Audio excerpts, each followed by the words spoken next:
کلیپ نینجا آراشلی برو بری مثل همیشه خجالت زنیدیم به دنبالاخه بچه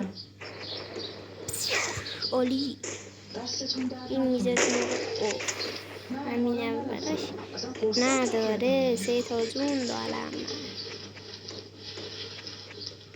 خیلی من شرمنده کردیم عالی عالی مامانه مامانه نشنم شمس کنم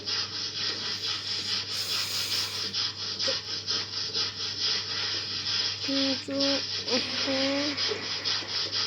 اینم بگم نینجا آراشلی 2 رو دارم بازی میکنم. کجا مادر؟ میخوام برم کارهای تصفیه هم انجام بدم. دیگه نمیخوام بری سر کار؟ میخوام ولی فعلا نمیتونم. ماشاءالله من وقت فکر ویدیو جدید داشتم. بپر بری چه وحشیه وحشه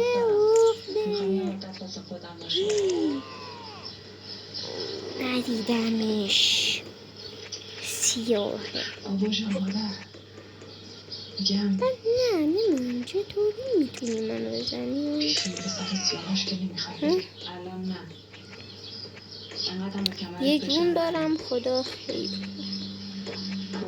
برای کسی که جلو میمونه بزنم همینجور لحظه پرارش کنم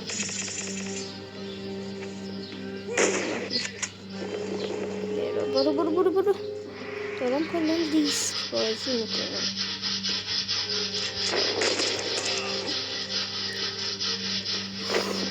ببینیم دیگه خدا رحمه نوازیم دیگه ببازیم من خیلی ناراحت میشم